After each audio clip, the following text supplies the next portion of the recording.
Povedal som si, že už by som mohol dať nejaké prvé video na YouTube, ale aké?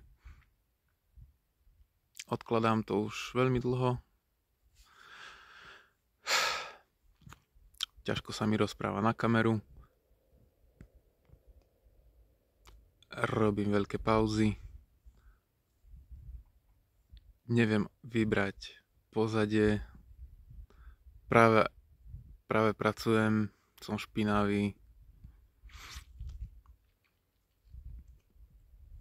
Nemám skript. Tak. Ale povedal som si, že už dám prvé video. Tak to dám toto. A uvidím, čo bude ďalej. Žiaden value v tomto videu, ale odhodlanie.